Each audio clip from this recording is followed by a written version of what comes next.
So,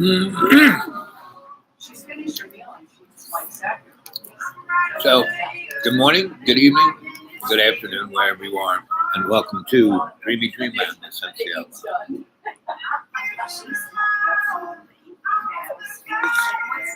That's a weird world we live in, but it's the same one that we've always lived in. Do you think that we're more evolved, more advanced? Not really. Pretty much at the beginning and the end of every century, there's great hope for peace and love, all those good things. You have to realize that the show, and that's all this is, like Shakespeare said, all the world's a play. And you are just actors on the stage. So good morning, good evening, guys,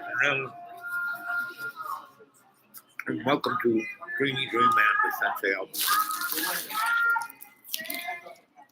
And welcome to our show. If you are a, what they call a snowflake, I would say you might as well get out of here. It's like not gonna do you any good.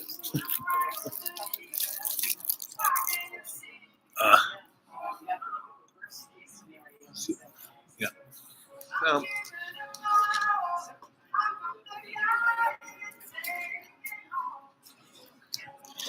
we have an open mind, a loving heart,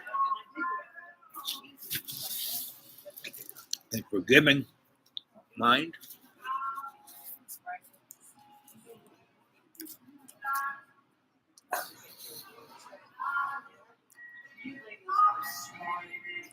Yeah.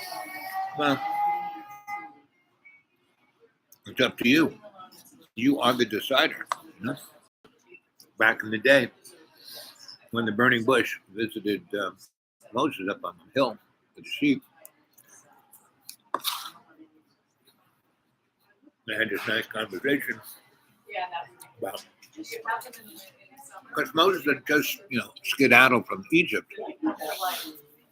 And Egypt was like the new kid on the block with a big empire, industrial, military, economic. But it was just a continuation of Babylon, Samaria, and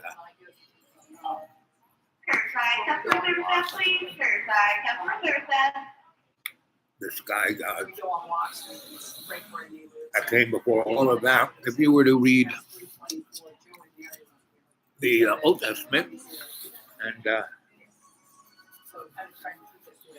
in that section of Kings, Gilgamesh is the first one, and he's half God, meaning he's a cloned character of one of the sky gods. And who are the sky gods? But somebody who has visited us, from the sky.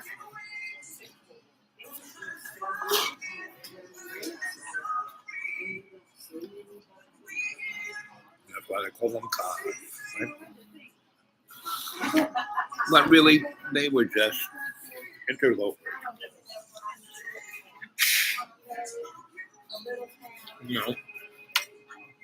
Baal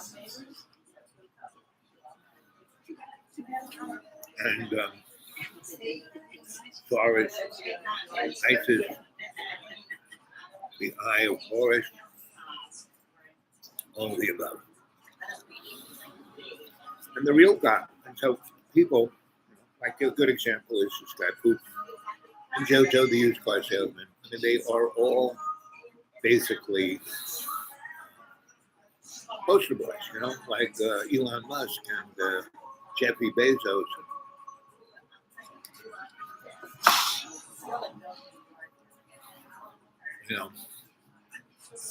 Really Microsoft penis and Ant-Me foreskin.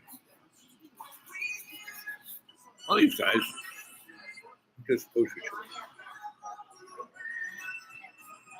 All through history, all these people who caused war and suffering and misery and other things. The ones who are leaning more towards, like Vincent van Gogh. Right? Everyone heard of him. Everyone knows of him. Everyone has been touched by a painting of his if they've seen it.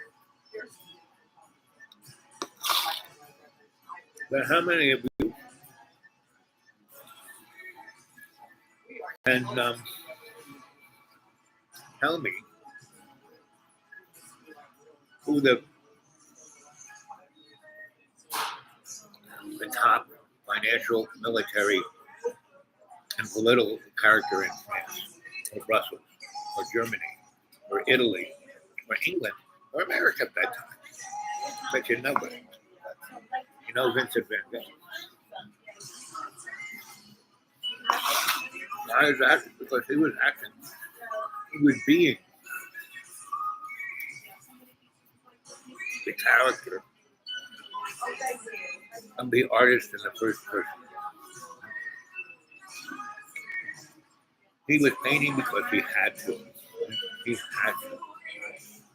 He had lots of mental issues, but he had to paint.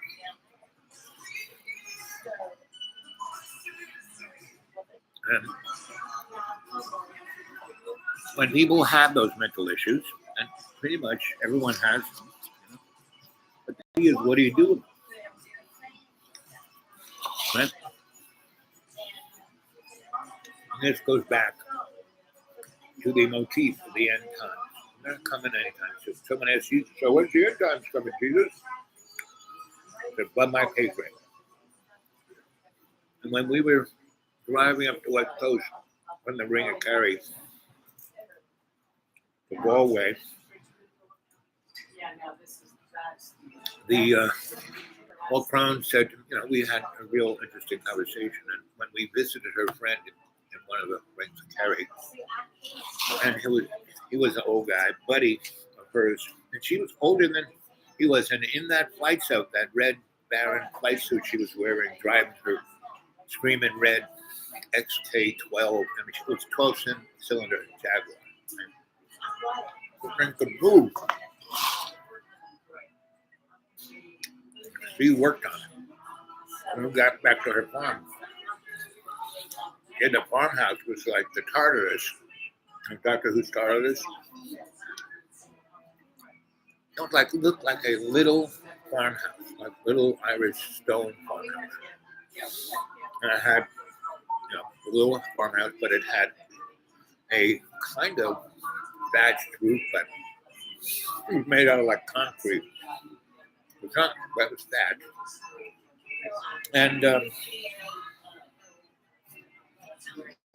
we went at the ridge of it, at one end, looked up, looked like it was 20 feet, right? Went inside. And so, the ridge was about 20 feet, the house about 20 feet wide by about 20 feet long, and had a porch all the way around. One door over there was one where it was like our sitting room, right? She had a ballroom, music room, a library, 4 bedrooms, upstairs, 5 bedrooms, and each bedroom had their own privy. And, it was quite an amazing sight. And the ballroom, you could fit 1,000 people in. I mean, how do you get 1,000 people into a ballroom, which is only one of the rooms of the 20 rooms in her place? And it looked like it was 20 by 20 feet on the outside. It was like a TARDIS.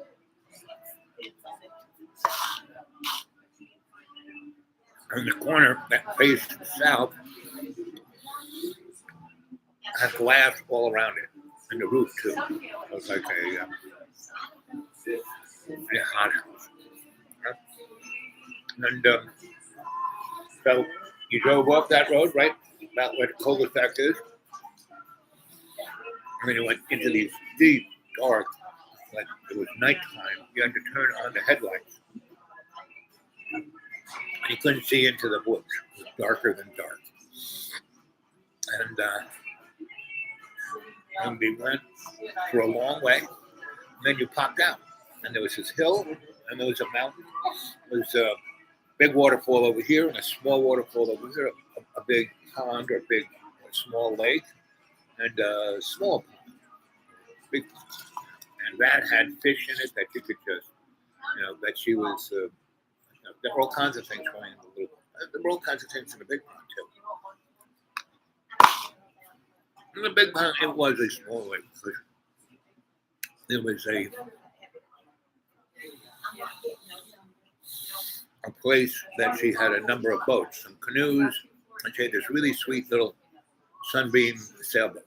And we used to go sailing. It was way fun. And so the lake was actually pretty long because it was either at least a mile because the wind was blowing that. It would go really fast. And it was a small lake. You'd have a hard time turning around. And what was fun about it was yeah, again, it's a pretty big lake. It was that whole side of the forest. If you close your eyes and as I describe it, you'll be able to see it. Right? Go and just see as I describe it. So,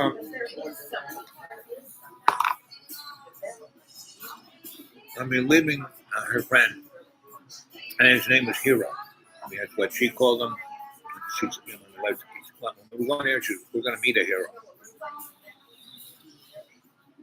And coming back,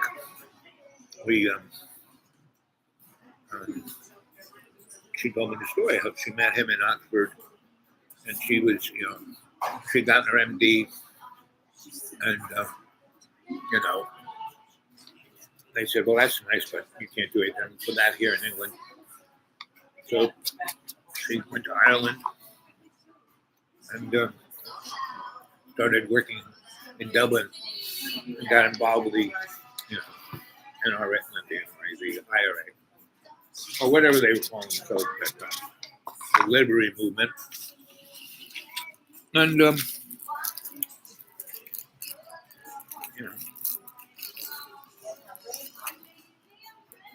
she met him, and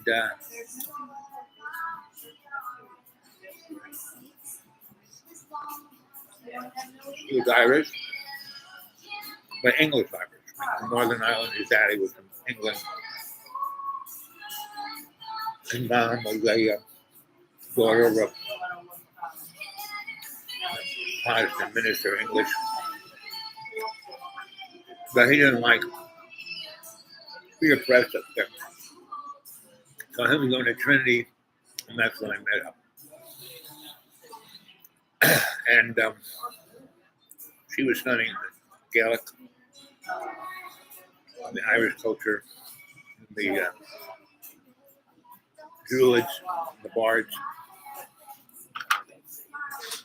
and the mystery schools.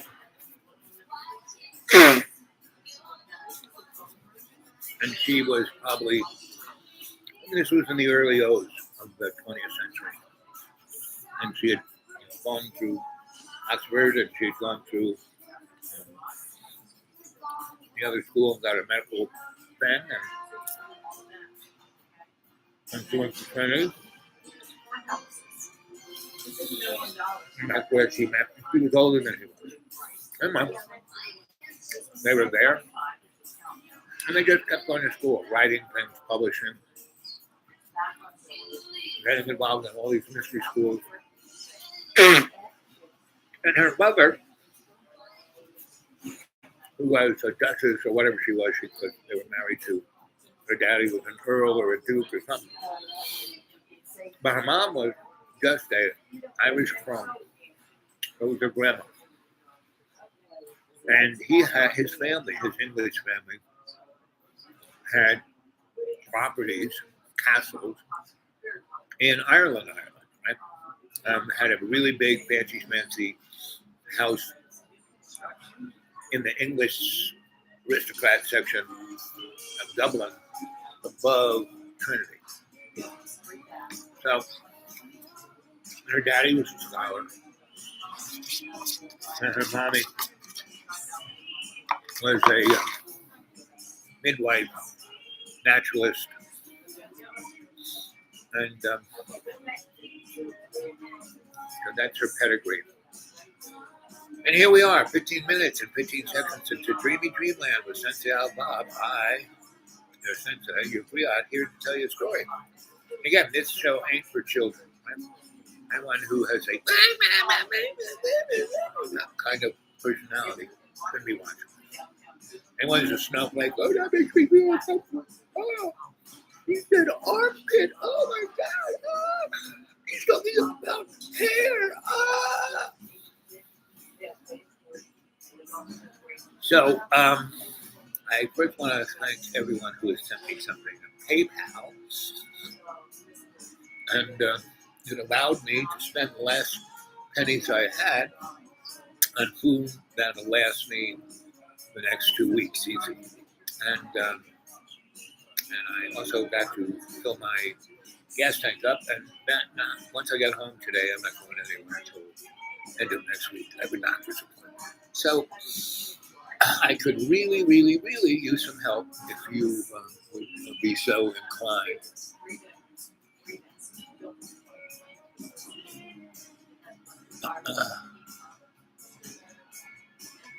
So we were leaving the Ring of Kerry,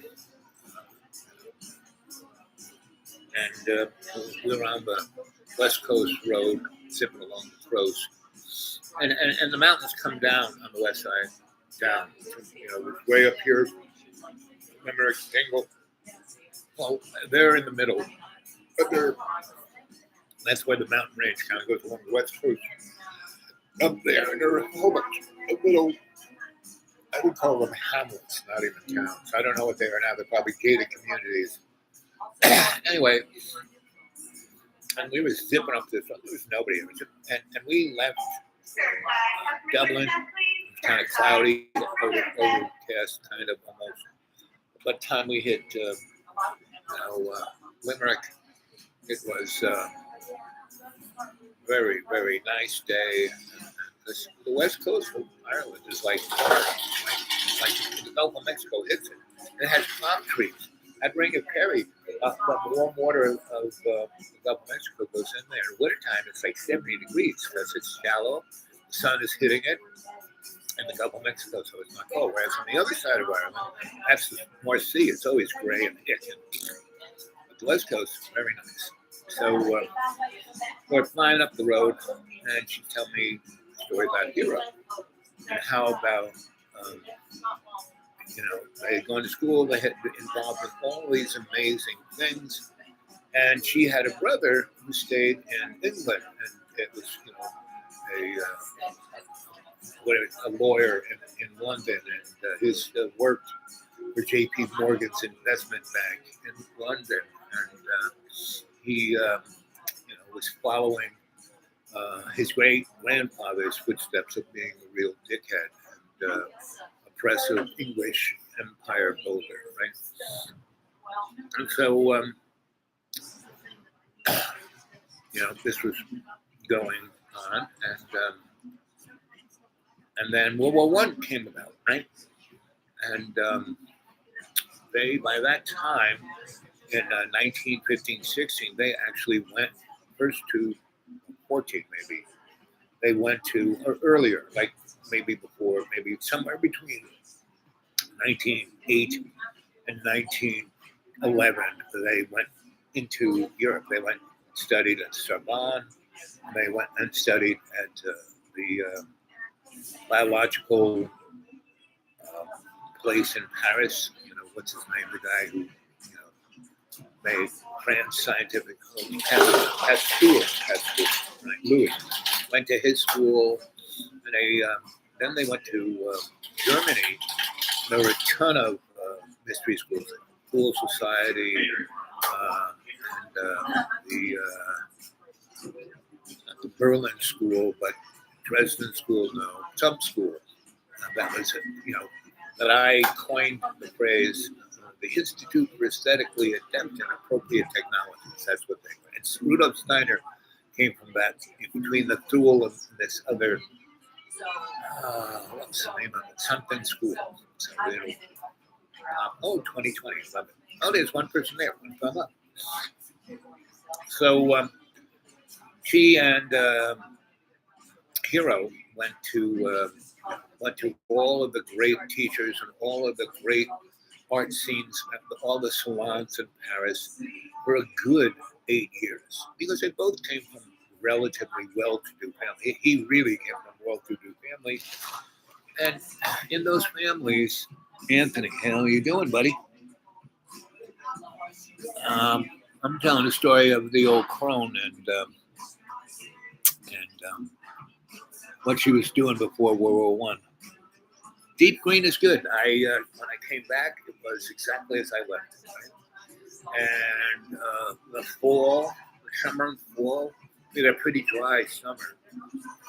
But the guy, the moron, the rich people who are moving in are like, they don't know how to drive. They don't, these are Forest Service roads, so they were like messing them up. And the kind of mess that they made, it's a mess, but as long as it doesn't rain, it's not a big deal. It rains. It's the rainforest. It rains like last night.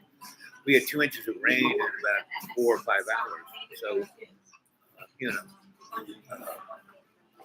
So, from about July, when these morons are ripping things up, because it's not a big Forest Service road. It's a little one. It's not. It's just to be able to get from here to there rather than gigantic trucks. The Forest Service roads where they log, those roads are like 40 foot wide, right? And have culverts everywhere so they don't wash out.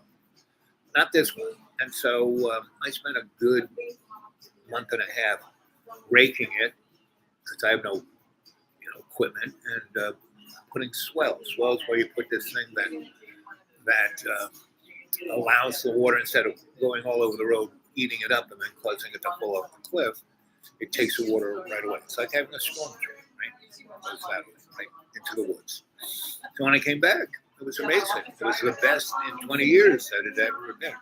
Also, it didn't rain that much between, in the last 4 months. They had 2 big snowstorms, then not much. But last night, and this is the really rainy season, between now end of May, we could get 20 inches of rain. And, they lowered the lakes around here. The TVA's lowered the lakes, so I think they're expecting a lot of rain. So they lowered them down. And it's really interesting because when they built those dams, they flooded out towns without even telling the people. So this is one town that there were maybe 3,000 people living in it. And the water started coming, the roads were starting to get cut off. And the government said, we forgot to tell you, this will be underwater in about 2 weeks. So people had to get out of it. There's one road that they didn't get the stuff out, but the water just kept creeping through town. So when they lower the water, as they've done, you take a boat over that town, you can see the high school, the hospital, movie theater, about 70 houses. And that's our government. We forgot to tell you. So I got back and I left Johnny Boy's last Tuesday week. I've been here a week now. And it was a beautiful day. It was just about 60, the sun, blue sky. I left around 9 in the morning. I had done everything, cleaned up the place, left my little cell, beautiful, did everything I could possibly dream of helping John with, did, and, I left because he had been like, he'd drink 20 cups of coffee and scream at me for a day, and then not see him for a day because he'd be up there like, and then come down and say, I'm sorry. And he did it like 5 times in a row in less than 2 weeks. So first time he did it, I just started going through my stuff and putting garbage bags and started packing up. So by about a week before I left, it was pretty much, he could come and scream at me and he just get the car drive away. Right? And have to be like, so I did that. And, so anyway, I left a week ago And I drive here on beautiful.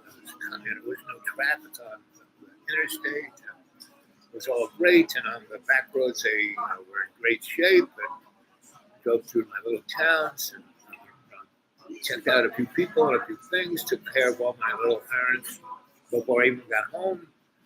And I got home, and I came through the forest, and I came to my place, and everything was exactly as I left it. Now, when I left it, I had stuffed everything in the man cave and stuffed everything in my box, and so when I opened them up, it all, So nobody went through anything. The animals didn't take stuff apart. The weather was relatively benign, didn't break anything, so everything was great. Turned everything back on, hooked up my photo cells and my batteries, and everything worked. And hooked up my water from the spring, everything worked, and that just took 2 days. And then I went and visited a few other people, and so here I am at this place that has relatively good Wi-Fi. It's about 40 miles, and that's why you've only seen me, I think, once in this week, and that's about going to be what it is. Right? And it's going to be about this time, somewhere between noon and 2 o'clock every day, whatever day, because I have no internet out in the woods. And as soon as it gets, as soon as 4 o'clock hits, because where I live is Sawtooth Mountains. This is so you go up top of the mountain and you go down. When you go down, the sun isn't there, and there's a space between the tippy top and the middle top and the middle bottom where the sun is shooting through, and that's when I really can't see anything. So I usually try to head back by 2 o'clock, and that's the last of where the sun is kind of high rather than that way. Oh, so much. Here we go. Excuse me. Yeah. We're so proud of you. Yep. Who's this? Yep. Maybe one day we can feel free. I'll call you and see. Or maybe we'll just go one day to stop at Edmonds and see what they got.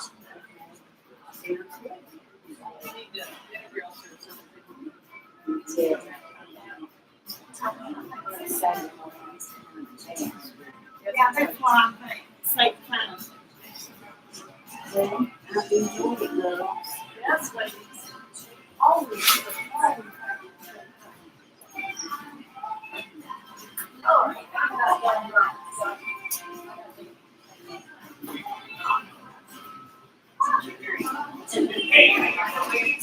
Have a good time? You were yakking away. I love that. You're really yakking away. how we roll. Yeah, that's how you roll. Anyway, so I got it. yeah, I mean, could I come over there now? I'm in Boone right now. Or do I have to wait? I'll probably be in Boone. My thing with Dr. Lee thing is on the 18th, so it's not this Friday, but a week from this Friday, right? So that's like 2 weeks. Well, and I'm going to come into Boone at least one more time between now and then. So, you don't have to worry about it today, but, like maybe next week. I mean, it's going to be kind of icky weather. The next few days. It might even snow this Saturday, who knows. But it'd be great if I could get to Trulicity when I come on the 18th. So that 2 weeks, yeah. Thanks for getting right back to me.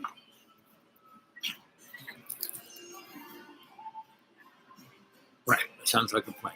Okay, otherwise winter treat you well? Yeah, she treated me fair. I couldn't get out of there, and that's why you didn't see or hear from me. But now my car runs pretty good, and my everything else is pretty good. So it's all good. Yep. Okay, sweetie. One thing. So when the pandemic is still with us, now with inflation, things are twice as much. I just I spent my last 100 on groceries, and before, like back in 2019, when I bought for $100, could buy for 35, and yet my food stamps went down. You know, is there any way that because there's only me. I mean, if I had lied, said, "Oh yeah, there's 7 people in my house," I could have probably given me more food stamps, but I can't lie. So, true. But when they upped the food stamps during the pandemic, I mean, that was about a righteous amount of money for me to get the kind of food I need. So, you see if there's any way to help with that.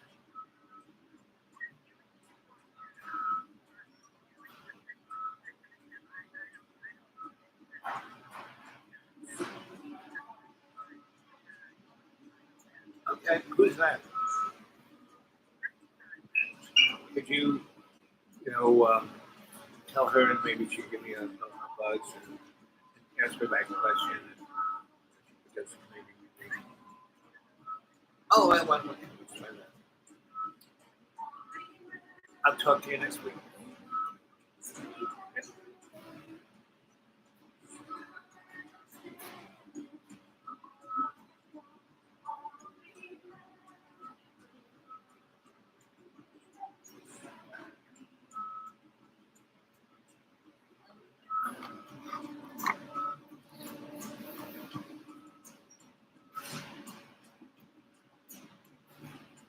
Hi, Skylar. Yeah, my name's Al DiMartino. I'm a patient there with you guys. My birth date is 2552. So you can pull me up on your screen.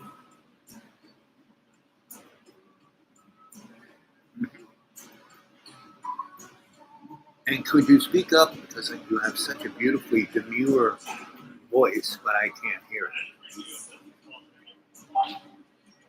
There, 257, please. There, 257.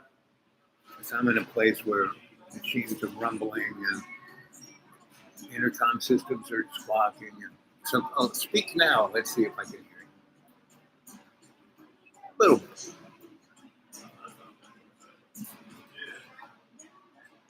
Well, my question, back in the pandemic, they were giving me almost $200 and something in food stamps. I am only 16 miles from, I'm right on the border of Tennessee. I kind of live inside of Tennessee, and I don't really live near anything. Boone is close. Boone has a really good health care system, whereas my county, Johnson County, has nothing. No hospital, nothing. Period. Zero. But when Gail was there, she put me into all kinds of great things. And like I said, my food stamps went way up, and that was great, especially in the wintertime. That actually fed me.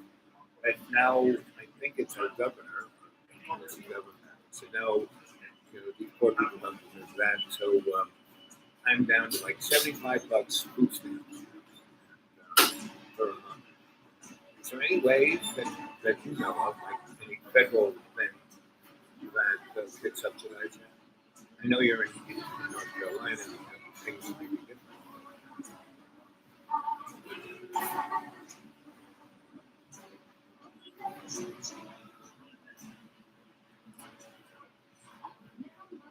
Yeah, like I said, you are actually the closer. You're closer. My county seat is not the city.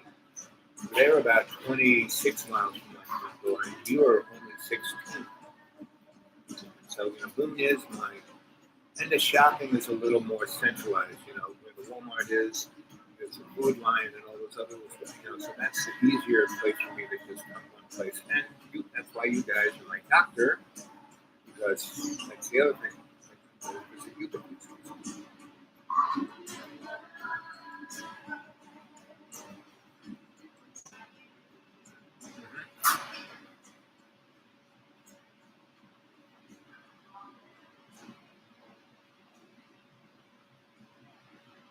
Yeah, that we do have that.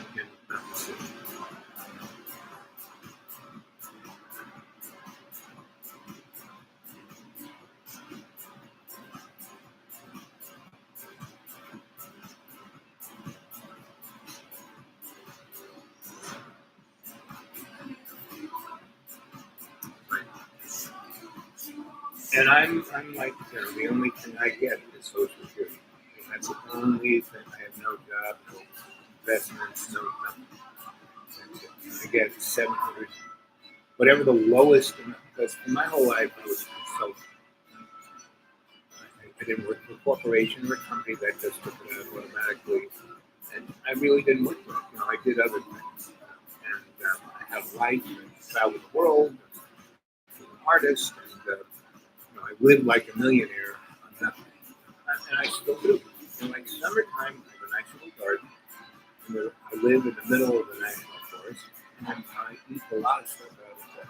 So summer, spring, summer and fall, I don't have to worry about food. But winter and early spring, it's 75. I mean, I get along with it. Like today, I was a good shopper at Walmart. I got everything on sale. Very close to it. But you're a bureaucrat there. You should know the system. So you do a little homework for me. I am coming to see Dr. Lee's dad on the 18th, a week from this coming Friday. And I'm going to probably come into your office sometime between now and then to get get a blood count done so he can talk to me about it then instead of having me come back 3 weeks later. That's my plan. So, depending on the weather, because even though I'm pretty close to you, I don't know. Have you ever driven 321 towards Butler? Or was that a yes or a no?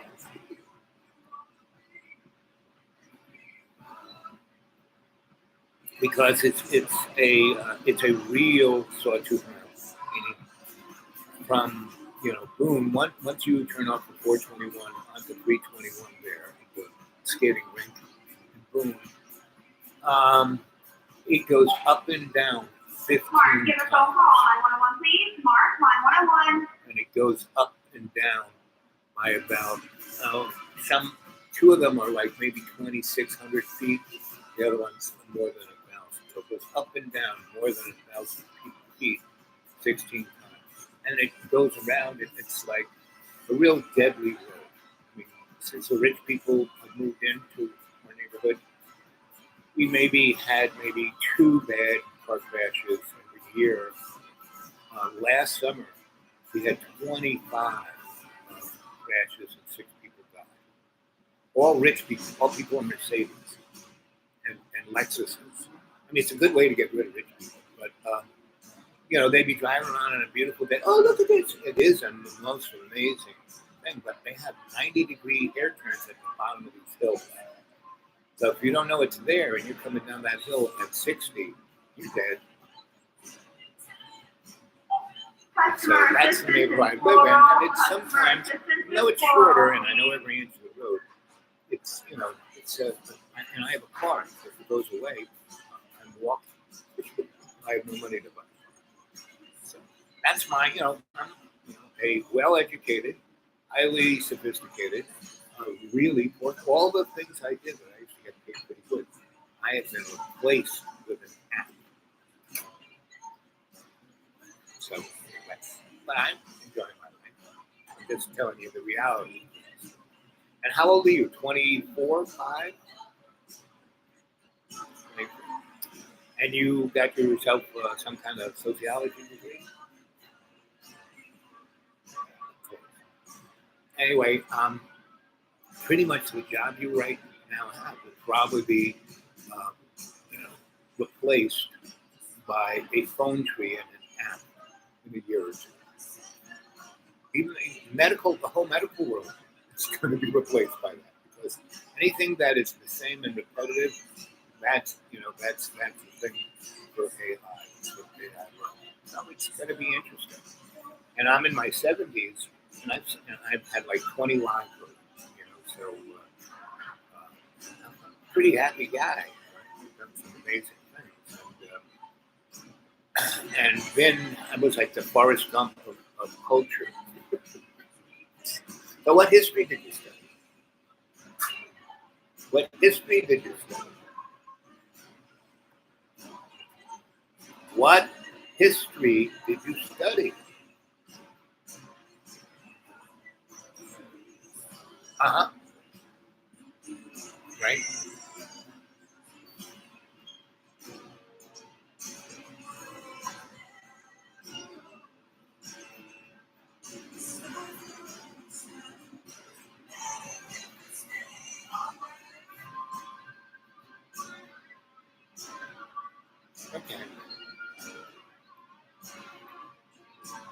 Right.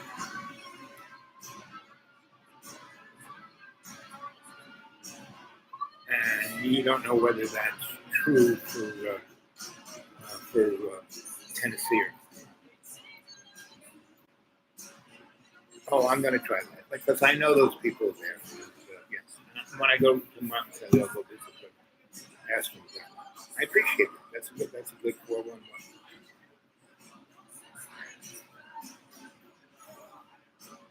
Something else,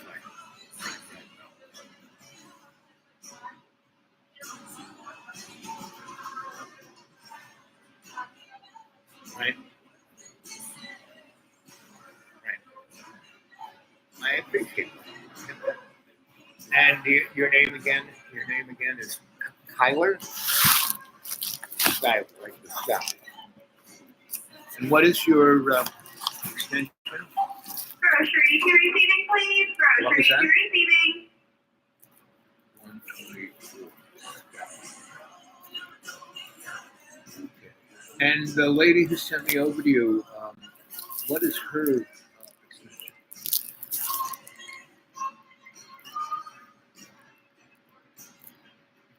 Do you know who I'm talking about?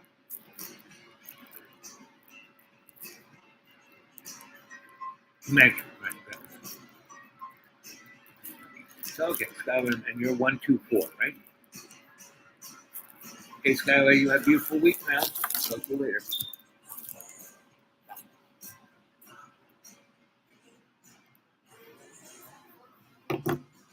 Oh, well, see, that's what you have to go through when you're.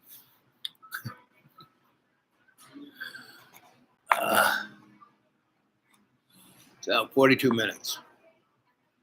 So, you just got a little picture of what it's like to have no money.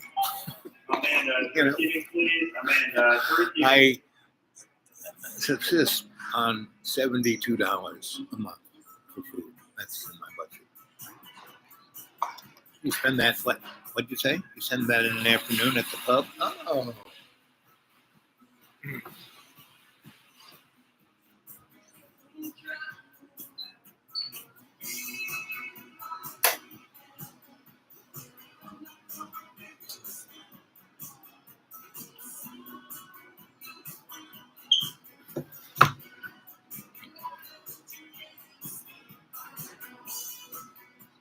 Oh, oy. Oy, oy. So,